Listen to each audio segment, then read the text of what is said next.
வணக்கம். Welcome to கதை திரட்டு. இந்த வீடியோல நம்ம என்ன கதை கேட்க போறோம்னா, பணம் கொத்தி மனிதர்கள் கதையின் 2வது பகுதி. நம்ம சேனலை இதுவரைக்கும் சப்ஸ்கிரைப் பண்ணாதவங்க சப்ஸ்கிரைப் பண்ணுங்க. பக்கத்தில் இருக்கிற பெல் ஐகானை கிளிக் பண்ணி ஆல்ங்கிற ஆப்ஷனை ப்ரெஸ் பண்ணுங்க. ஸோ தட் நான் போடுற கதைகளை உடனுக்குடனே நீங்க கேட்கலாம். வாங்க கதைக்குள்ள போகலாம். ரஞ்சனாவின் வீட்டை விட்டு புறப்பட்டு வந்த ராஜன் வண்டியை ஒரு நகை கடையின் முன் நிறுத்தினான். வண்டியை ஏன் இங்க நிறுத்துறீங்க என்றாள் லலிதா. எதுவும் பேசாம என் பின்னால இறங்கி நடந்து வா என்று சொல்லிவிட்டு ராஜன் காரை விட்டு இறங்கி கடைக்குள் நடந்தான். வாங்க வாங்க என்று உற்சாகமாக வரவேற்ற கடைக்காரர், அம்மா வரலீங்களா என்று தங்கம்மாவை பற்றி விசாரித்தார். அம்மா வரல, நாங்க தான் வந்திருக்கோம். அப் டு டேட்டாக வைரத்துல என்ன மாடல் செட் வந்திருக்கு பார்க்கலாமா? அப் டு டேட்டாக வைரத்துல என்ன மாடல் செட் வந்திருக்கு பார்க்கலாமா? உட்காருங்க, காண்பிக்க சொல்றேன் என்ற கடைக்காரர் கூல்ட்ரிங்க்ஸ் ஆர்டர் செய்தார். அதெல்லாம் ஒன்றும் வேண்டாங்க, நாங்க சீக்கிரமா கிளம்பணும், நகையை கொண்டு வர சொல்லுங்க என்று துரிதப்படுத்தினான் ராஜன். நீங்க பார்த்துட்டு வாங்க, நான் வண்டிக்கு போகட்டுமா என்று எழுந்தாள் லலிதா. போகலாம், இவங்க காண்பிக்கிற நகையில எது பிடிச்சிருக்குன்னு செலக்ட் பண்ணிட்டு நீ வண்டிக்கு போகலாம், நானும் வந்துடுவேன். நகையும் பில்லும் வீட்டுக்கு வந்துடும். உங்களுக்கு பிடிச்சத நீங்க செலக்ட் பண்ணுங்க. எனக்கு இதில் எல்லாம் அனுபவம் பத்தாதுங்க. நகையை போட்டுக்க போறவன் நீ தானே, உனக்கு விருப்பமானதை நீ தேர்ந்தெடுக்கலாம் இல்லையா? எனக்கு நகை வாங்க போறதா சொல்லி இருந்தீங்கன்னா நான் இங்க வந்திருக்கவே மாட்டேன். கடைக்காரருக்கு லலிதா பேசியது வியப்பாக இருந்தது. என்னம்மா இது, அவரே வாங்கி தரதா சொல்லும்போது உங்களுக்கு தேவையானதை நீங்க எடுத்துக்கலாம் இல்லையா? தேவையே இல்லாத போது அனாவசியமா எதுக்கு வாங்கணும்? வாங்க போகலாம், உங்க நண்பர்கள் நமக்காக காத்துக்கிட்டு இருப்பாங்க. நீ போய் வண்டியில் உட்காரு, நான் வந்துடுறேன் என்று அவளை அனுப்பி வைத்தான் ராஜன். என்னம்மா இது, அதிசயமான பிறவியா இருக்கீங்க. ஒவ்வொரு பொண்ணுங்களும் புருஷன் தனக்கு நகை வாங்கி கொடுக்கலன்னு சண்டை போடுறாங்க. அவர் ஆசையா வாங்கி தர்றதா சொல்றாரு, நீங்க வேண்டாம்னு மறுக்கிறீங்களேம்மா என்று கேட்ட கடைக்காரருக்கு பதில் சொல்லாமல் வண்டிக்கு போய்விட்டாள் லலிதா. நீங்களே நல்லதா ஒரு செட்டை செலக்ட் பண்ணி நகையும் பில்லும் வீட்டுக்கு கொடுத்து அனுப்பிடுங்க, நான் வரேன் என்று ராஜனம் வண்டிக்கு போய்விட்டான். நண்பர்களுடன் லஞ்ச் முடித்துவிட்டு வீட்டுக்கு திரும்பினர் ராஜனும் லலிதாவும். வண்டியை விட்டிறங்கி வீட்டுக்குள் சென்றதும் லலிதா அவசரமாக சமையலறைக்கு செல்ல முயன்றவளை நிறுத்தினான் ராஜன்.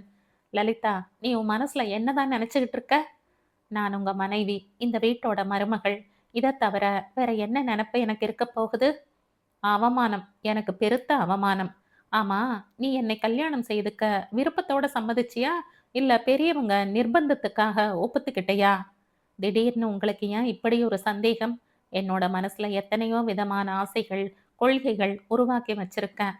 வாழ்க்கையை நான் ஆனந்தமா உல்லாசமா அனுபவிக்க ஆசைப்படுறவன் தான். நீ என்னோட ஆசைகள் கனவுகளை எல்லாம் ஒரே அடியா இடிச்சு தரை மட்டமாகிக்கிட்டு இருக்க.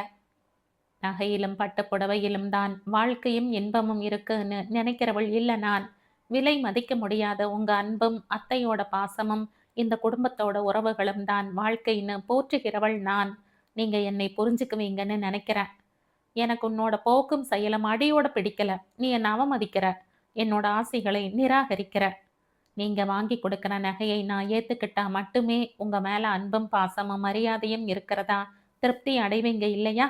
உங்களுக்கு என் மேல உண்மையான அன்பு இருக்குமானால் நீங்க என்னோட ஆசையை விருப்பத்தை நிறைவேற்றி வைக்க முடியுமா?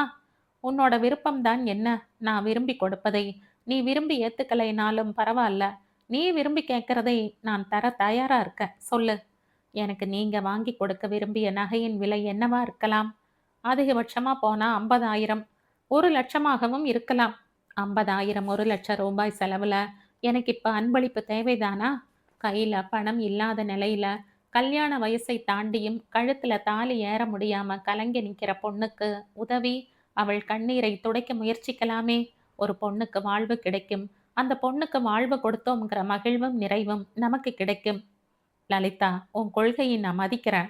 வருஷா வருஷம் இதே தேதிக்கு ஒரு பெண்ணுக்கு கல்யாணத்தை நம்ம செலவிலேயே நடத்தி வைப்போம். இப்போ உனக்கு திருப்தி தானே? என் கருத்துக்கு நீங்க மதிப்பு கொடுத்ததற்கு மிகவும் நன்றிங்க என்று உணர்ச்சி பொங்க கூறினாள் லலிதா. யாருக்கு யார் நன்றி சொல்வது? கிடைக்கும் இன்பமும் மகிழ்வும் நாம் இருவருக்கும் பொது. நாம 2 பேரும் ஒருத்தரை ஒருத்தர் புரிஞ்சு மதிச்சு நடந்துக்கிறது தான் வாழ்க்கை. அதுல கிடைக்கிற இன்பம்தான் வாழ்க்கையின் அர்த்தங்கள் என்று சொல்லிக் கொண்டிருந்த போது நகை கடையில் இருந்து ஆள் வந்தான். கடைக்காரர் பார்சல் கொடுத்து அனுப்பியிருக்காருங்க என்றான். லலிதா, அதை வாங்கி வை, நாம நடத்தி வைக்க போற கல்யாண பொண்ணுக்கு பரிசா கொடுக்க உதவும் என்று ராஜன் சொல்லவே நகைகளை பெற்றுக்கொண்டாள் லலிதா. அவர்கள் கொடுத்தனுப்பிய பில் படி பணத்தை கொடுத்தனுப்பினான் ராஜன். மறுவாரம், லலிதா, நாம் இன்னைக்கு ஊட்டிக்கு போறோம். அங்க நம்ம எஸ்டேட் இருக்கு, சுத்தி பார்க்குறோம். நம்ம பங்களா லேக் ஏரியா பக்கத்திலேயே இருக்கு. பங்களாவில் இருந்தபடியே சுற்றுப்புற சூழலின் அழகை ரசிக்கலாம். போட்ல போகலாம், குதிரை சவாரி செய்யலாம்.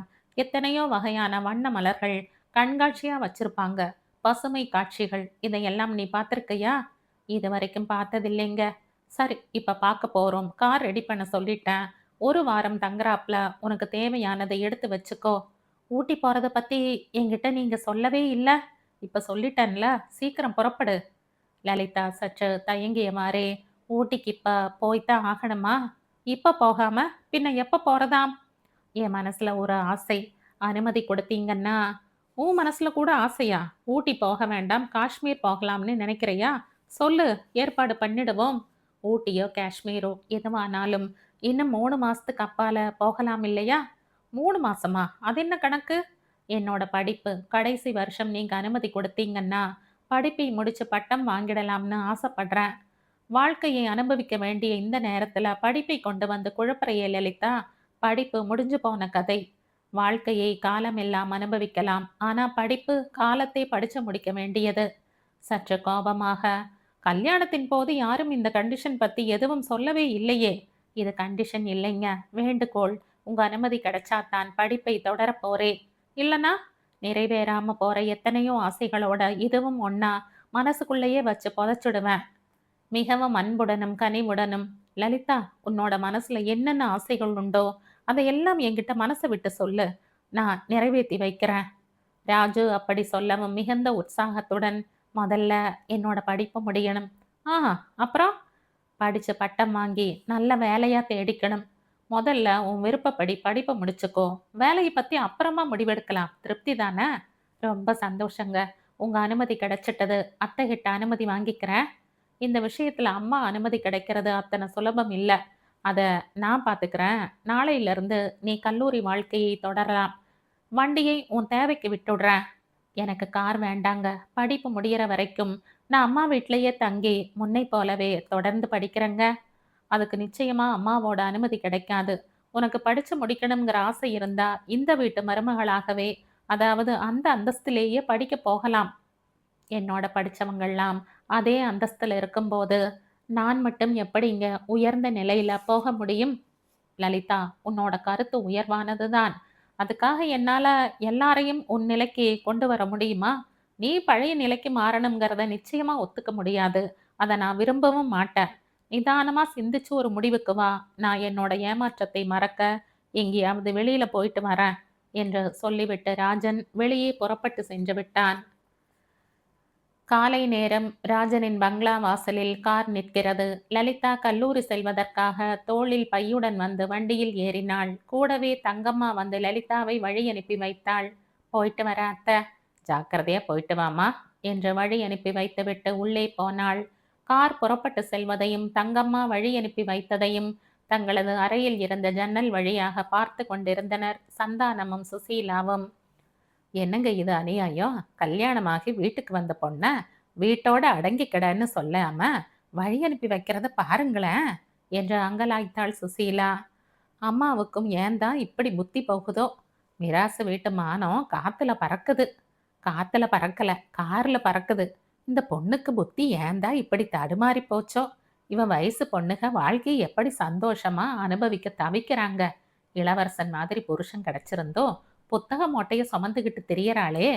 அவளே படிக்கிறேன்னு சொன்னாலும் தம்பியாவது மறுத்திருக்க வேண்டாமா?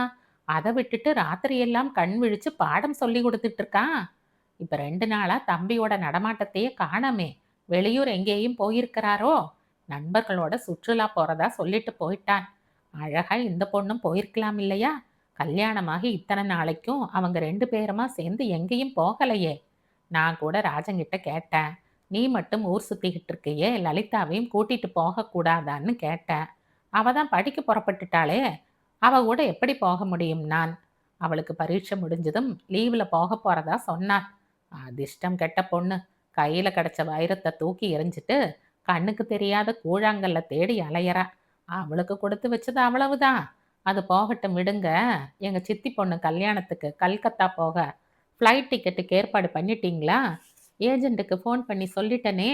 பட்டு ஜவுளி எல்லாம் காஞ்சிபுரத்துல இருந்து வாங்கிட்டு வர சொல்லி சித்தி ஃபோன் பண்ணியிருக்கா. எப்ப போகலாம்? உனக்கு எப்ப சௌகரியமோ சொல்லு, போயிட்டு வந்துடுவோம். நாளைக்கே போயிட்டு வந்துடலாம். அப்புறம் வேற என்னவெல்லாமோ வாங்கிட்டு வர சொல்லி பெரிய பட்டியலே அனுப்பி வச்சிருக்கா. அதெல்லாம் வாங்கி ஆகணும். நகை கடைகளுக்கும் போய் வரணும். இன்னும் ஒரு வாரம் இருக்கே. என்னென்ன வேணுமோ வாங்கி சேகரிச்சுக்கோ. காரை எடுத்துக்க. பேங்க்ல இருந்து பணம் வேண்டியதை எடுத்து வச்சுக்க. அவங்க கேட்டிருக்கிற சாமான் எதுவும் விட்டு போகாம வாங்கிடு. நாம செய்ய வேண்டிய பரிசு நகை என்ன தேவையோ அதையும் வாங்கிடு. மணப்பொண்ணுக்கு என்ன தேவைன்னு சித்திக்கு ஃபோன் பண்ணி கேட்டுட்டே வாங்கிடலாம். கல்கத்தா நம்பரை போடுங்களேன். லைன் கிடைச்சிட்டது. பேசு சுசீலா. ஹலோ சித்தி, நான் சுசீலா பேசுகிறேன். கல்யாண வேலையெல்லாம் நடந்துக்கிட்டு இருக்கா? நான் எப்போ வரப்போகிறேனோ அடுத்த வாரம் வரேன் சித்தி. கமலாவுக்கு நாங்கள் பரிசா கொடுக்க போகிற நகை வாங்க போகிறோம். அவள் ஏதாவது வாங்கணும்னா ஐடியா வச்சுருந்தா பணமாக அனுப்பிடுறேன். இங்கேயே என் இஷ்டப்படி வாங்கிட்டு வந்துடவா? சரி சித்தி, நானே பார்த்து வாங்கிடுறேன். இப்போ கடைக்குத்தான் கிளம்பிக்கிட்டு இருக்கோம். அடுத்த வாரம் சந்திப்போம் சித்தி என்ற ஃபோனை வைத்துவிட்டு கடைக்கு கிளம்பினாள் சுசீலா. சுசீலா பிரயாணத்துக்கு தயாராகி கொண்டிருந்தாள். எடுத்து செல்ல வேண்டிய பொருள்களை எல்லாம் ஒரே பக்கமாக கொண்டு வந்து வைத்து கொண்டிருந்தாள் சுசீலா. ஃப்ளைட்டுக்கு நேரமாச்சுமா, நீ புறப்பட்டுட்டியா இல்லையா? இதோ ரெடியாகிட்டங்க. எப்படி முன்னேற்பாடா தயார் பண்ணினாலும் கூட கடைசி நிமிஷத்துல பறக்கத்தான் புறப்பட வேண்டியது இருக்கு. டிரைவரை கூப்பிட்டு சாமான்களை எல்லாம் வண்டியில் எடுத்து வைக்க சொல்லுங்க. கொண்டு போக வேண்டியது எல்லாம் ஞாபகமா எடுத்து வச்சுட்டல. ஏதாவது விட்டு போச்சுன்னா திருப்பி வந்து எடுத்துக்க முடியாது. சித்திக்காக வாங்கின பொருள் எல்லாம் தனியும் ஒரு சூட்கேஸில் வச்சுட்டேன். நம்ம லக்கேஜ் தனி. சீக்கிரமா வண்டியில் எடுத்து வைக்க சொல்லுங்க. நான் அத்தைகிட்ட சொல்லிட்டு வந்துடுறேன். அம்மாவே நம்மை வழி அனுப்ப வந்துட்டாங்க. நாங்கள் போயிட்டு வரோம் அத்தை. உங்களை ஏன் அழைச்சிக்கிட்டு வரலன்னு சித்தி கோவிச்சுக்க போறாங்க. இன்னொரு முறை வரேன்னு சொல்லுமா. நீங்க ஜாக்கிரதையா போயிட்டு வாங்க. லலிதா கிட்ட சொல்லிடுங்க அத்தை. நீங்களும் உடம்ப கவனிச்சுக்கங்க. நீங்க ஒரு வாரத்துல வந்துட போறீங்க. வீட்டில் லலிதாவும் கவிதாவும் இருக்காங்க. என்னை கவனிச்சுக்குவாங்க. நீங்க சந்தோஷமா போயிட்டு வாங்க. போயிட்டு வரோம்மா, ஜாக்கிரதையா இருந்துக்குங்க என்று சந்தானமும் விடை பெற்று கொண்டார். போயிட்டு வரோம் பாட்டி என்ற குழந்தைகள் இரண்டும் பாட்டியை கொஞ்சிவிட்டு உற்சாகமாய் வண்டியில் போய் உட்கார்ந்து கொண்டார்கள். டெலிபோன் மணி ஒலித்தது. வண்டியை நோக்கி நடந்து கொண்டிருந்த சுசீலா போனை எடுக்க வந்தாள். நான் எடுக்கிறேன், நீங்க புறப்படுங்க என்று கூறிய தங்கம்மாள் போனை எடுத்தாள். சித்தியே எதையாவது நினைவுபடுத்தி ஃபோன் பண்ணியிருப்பா. நான் பேசுகிறேன். ஹலோ, யார் பேசுறது? ட்ரங்காலா? என்னங்க ட்ரங்கால் வந்திருக்கு? என்ன சுசி, ஃபோன் வந்தால் என்ன விஷயம், எங்கே இருந்து யார் பேசுகிறாங்கன்னு கேட்க வேண்டாமா? ஏன் இப்படி தடுமாறுற? கொண்டா இப்படி என்ற ரிசீவரை பெற்றுக்கொண்ட சந்தானம். Hello, Santhanam speaking. யார் பேசுறது? ராஜனோட நண்பரா? எங்கேருந்து பேசுகிறீங்க? கன்னியாகுமரியில இருந்தா? நீங்கள் போன வண்டி விபத்துக்குள்ளாயிட்டதா? யாருக்கும் எந்த ஆபத்தும் இல்லையே? ராஜனுக்கு மண்டையில பலத்த அடியா? ஆஸ்பத்திரிக்கு கொண்டு போனீங்களா? அதுக்கு அவசியமே இல்லையா? என்னங்க, தம்பிக்கு என்னாச்சு என்று பதறினாள் சுசீலா. சந்தானம் டெலிபோனில் தொடர்ந்து பேசி கொண்டிருந்தார். உடனே புறப்பட்டு வந்துடுறேன். அது வரைக்கும் பாடியை பாதுகாப்பா வச்சிருங்க. பதற்றத்துடன் ராஜனுக்கு என்னாச்சு என்ற தங்கம்மாளுக்கு பதிலாக, அந்த படுபாவி நம்மளை எல்லாம் விட்டுட்டு போயிட்டாம்மா என்று சொன்னதை கேட்டு, ஐயோ ராஜன் என்று அலறிய தங்கம்மா மயக்கமாகி விழுந்து விட்டாள். அவளை தாங்கி பிடித்து கொண்ட சுசீலா பக்கத்தில் இருந்த சோஃபாவில் படுக்க வைத்தாள். டாக்டருக்கு ஃபோன் பண்ணுங்க. அப்படியே லலிதாவை கல்லூரியிலிருந்து கூட்டிட்டு வர வண்டி அனுப்பி வைங்க. டாக்டரை உடனே புறப்பட்டு வர சொல்லி ஃபோன் செய்தான் சந்தானம். வண்டி அனுப்புவதாகவும் சொன்னான். டாக்டர் அவரது வண்டியிலேயே வந்து விடுவதாக சொல்லவே டிரைவரை அழைத்து உடனே போய் லலிதாவை அழைத்து வர சொன்னான். லலிதாவிடம் அம்மா அழைத்து வர சொன்னார்கள் என்று மட்டும் சொன்னால் போதும், வேறு ஒன்றும் சொல்ல வேண்டாம் என்று டிரைவரிடம் சொல்லி அனுப்பினாள் சுசீலா. அம்மாவை நாங்கள் பார்த்துக்கிறோம், நீங்கள் புறப்படுறதுக்கு ஏற்பாடு பண்ணுங்க. உனக்கு உதவிக்கு மேனேஜரை வர சொல்லிடுறேன். அம்மாவை யாரும் தொந்தரவு செய்ய வேணாம். முக்கியமாக யார் யாருக்கு தகவல் சொல்லி அனுப்பணுமோ, மற்ற காரியங்கள் என்னென்ன செய்யணுமோ எல்லாத்தையும் கவனிச்சுக்கோ. இங்கே என்னென்ன செய்யணுமோ அதை நான் பார்த்துக்கிறேன். நீங்கள் பதறாமல் போயிட்டு வாங்க. படுபாவி, இப்ப செத்தவன் 2 மாசம் முன்னாடி போயிருக்க கூடாதா? சொத்துல பங்கு போட ஆள் தேடி வச்சுட்டுல போயிட்டான். என்னங்க நீங்க? எந்த நேரத்துல என்ன பேசுறதுன்னு தெரியாம பேசிக்கிட்டு இருக்கீங்க. இப்ப ஆக வேண்டிய காரியத்தை கவனிங்க. சொத்து விஷயம் ஆக வேண்டிய காரியம்தான். அதுக்கும் ஏதாவது செஞ்சே ஆகணும். 2 மாசம் வாழ வந்தவளுக்கு மிராசு சொத்துல பங்கு கொடுத்துட முடியுமா? சற்றே நினைவு திரும்பி எழுந்த தங்கம்மா சந்தானம் பேசியதை கேட்டு மனம் நொந்து போனாள். இப்படி பேச உனக்கு அவமானமா இல்லையா சந்தானம்?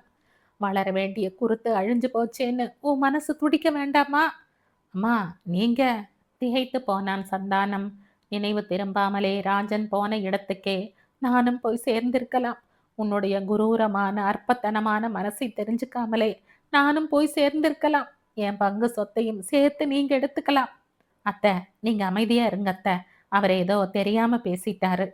தாலி கட்டி 2 மாசம் என்ன, 2 நாள் 2 நிமிஷம் தான் ஆகி இருந்தாலும் கூட அந்த நிமிஷத்துல இருந்து லலிதா இந்த வீட்டு மருமகதான். அவ வாழ்க்கை பறிபோச்சேன்னு கலங்க வேண்டிய மனசு அவன் பங்கு சொத்தை எப்படி கொள்ளையடிக்கலாம்னு கவலைப்படுறையே. நீ எல்லாம் ஒரு மனுஷனா என்று குமரி கொந்தளித்தாள். சுசீலா, அம்மாவை அழைச்சிக்கிட்டு போய் அமைதியா இருக்க சொல்லு. அம்மா, நீங்க எதை பத்தியும் கவலைப்படாம ஓய்வு எடுத்துக்கங்க. மற்ற விஷயங்களை அப்புறமா பேசிக்கலாம் என்று பேசி அம்மாவை சமாதானம் செய்ய முயன்றான் சந்தானம். இனிமே பேச என்ன இருக்கு? என் பிள்ளையை பறி கொடுத்துட்டு நிக்கிற துக்கத்தை விட உன் பேச்சு, உன் குரூரமான எண்ணம் என்னை அக்னியா சுட்டு பொசுக்குது. அத்தை, டாக்டர் வந்துகிட்டு இருக்கார் அத்தை. தயவு செஞ்சு இவர் பேசினதை பெருசுப்படுத்தாதீங்க. இவர் உங்க பிள்ளை தானே. இவருக்கு ஏற்படுற அவமானம் நம்ம எல்லாரையும் தானே பாதிக்கும். பேசி கொண்டிருக்கும் போதே லலிதாவை அழைக்க போன கார் வந்து நின்றது. அத்தை, லலிதா வந்துட்டு இருக்கா. அவளுக்காகவாவது உங்களை கட்டுப்படுத்திக்கங்க. சுசீலா, நீ போய் லலிதாவை ஆதரவா உள்ள கூட்டிட்டு போ என்றான் சந்தானம். அத்தை என்ற தீனமாக அலறிய லலிதா அங்கேயே மயங்கி சாய்ந்து விட்டாள். தங்கம்மாளுக்காக வரவழைக்கப்பட்ட டாக்டர் லலிதாவுக்கு சிகிச்சை அளித்து கொண்டிருந்தார். அவங்கள நான் கவனிச்சுக்கிறேன். உங்க தம்பி சிவசங்கரையும் கூட்டிட்டு போங்க. அங்க அவங்க உங்க வருகைக்காக காத்துட்டு இருப்பாங்க என்று சந்தானத்தை துரிதப்படுத்தி அனுப்பி வைத்தாள் சுசீலா. பங்களாவில் ராஜுவின் 10ஆம் நாள் காரியத்திற்காக உறவினர்கள் கூடியிருந்தார்கள். சோகமே உருவாகியுள்ள தங்கம்மாளிடம் யார் யாரோ வந்தார்கள். என்னென்னவோ கேட்டார்கள். எல்லோரிடமும் வேதனை நிறைந்த மனதுடன் பதில் சொல்லிக் கொண்டிருந்தாள் நடைப்பிணம் போல. சாஸ்திரிகள் வந்து விட்டதை தெரிவித்தான் சந்தானம். மறைந்தவனுக்கு என்னென்ன சடங்குகள் செய்யணுமோ அதிலெல்லாம் ஒன்றும் குறை இல்லாமல் செஞ்சிடுங்க. ஆனா இந்த பொண்ணு லலிதாவை எந்த விதமான சடங்கு சம்பிரதாயம்னு நிர்பந்தப்படுத்தாதீங்க. இவர்கள் பேசியதை கேட்டுக்கொண்டே வந்த வெங்கடேஷ், கல்பனாவின் கணவன், ஊரறிய மணமேடையில எப்படி உங்க பிள்ளை கட்டின தாலிக்கு கழுத்தை நீட்டினாலோ அப்படித்தான் இப்பவும் அவனுக்காக செய்ய வேண்டிய கடமைகளை செய்தே ஆகணும். 2 மாசம் வாழ்ந்த வாழ்வுக்கு என் தம்பிக்காக லலிதாவை எந்த சடங்கும் செய்ய வேண்டாம்னு சந்தானம் சொல்லவே பாய்ந்து கொண்டு வந்தார் வெங்கடேசன். ரொம்ப சாமர்த்தியமா பேசிட்டதான் நினப்போ. செய்ய வேண்டிய சடங்கை செஞ்சு முடிச்சு சட்டப்படி வர வேண்டியதையும் வாங்கிட்டு தான் இங்கிருந்து நகருவோம். அவளை பத்தி பேச யாருக்கும் எந்த உரிமையும் கிடையாது என்றாள் தங்கம்மா. லலிதா எங்க வீட்டு பொண்ணு. உங்க பிள்ளையே போயிட்ட பிறகு லலிதா விஷயத்துல தலையிட உங்களுக்கு என்ன உரிமை இருக்கு? இப்பவே உங்க பொண்ணை உங்க வீட்டுக்கு கூட்டிட்டு போயிடுங்க. நாங்க எதுவும் ஆட்சேபம் செய்ய போறதில்ல.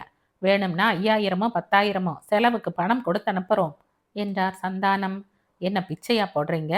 சட்டப்படி அவளுக்கு சேர வேண்டிய சொத்தை பிரிச்சு கொடுத்துடுங்க. நாங்க போயிடுறோம். லலிதாவை நானே மறுமணம் செய்துகிட்டு அவளுக்கு மறுவாழ்வு கொடுக்க தயாரா இருக்க. ஒரு தகப்பன் நிலையில இருந்து அவளை பாதுகாக்க கடமைப்பட்டவன் நீ. பணத்துக்காக அவளை தாரமாக்கவும் துணிஞ்சிட்ட.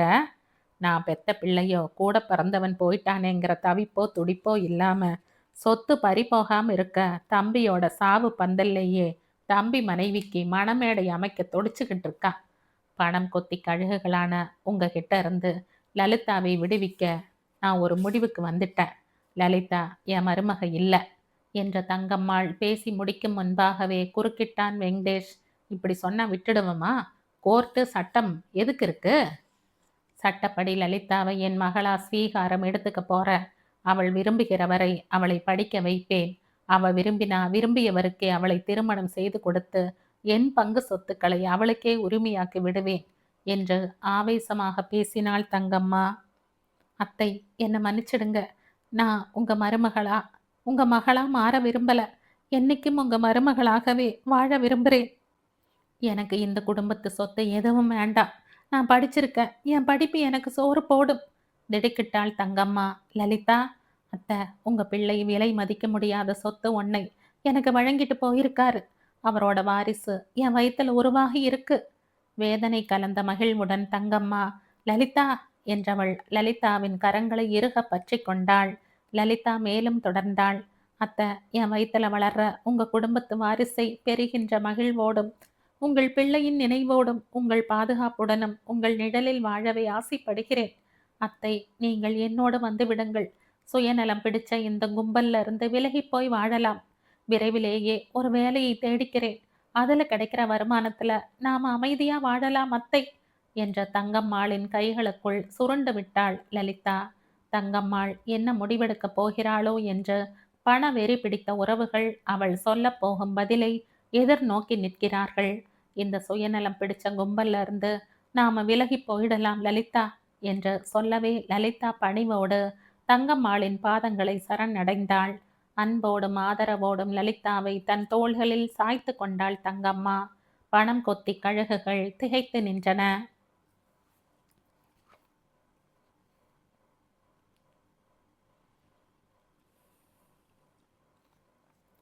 இதோடு இந்த கதை முடியுது. இந்த கதை உங்களுக்கு பிடிச்சிருந்தா லைக் பண்ணுங்க, ஷேர் பண்ணுங்க, சப்ஸ்கிரைப் பண்ணுங்க. மற்றும் ஒரு இன்ட்ரெஸ்டிங்கான கதையோட அடுத்த வீடியோல சந்திப்போம். பாய். தேங்க்யூ.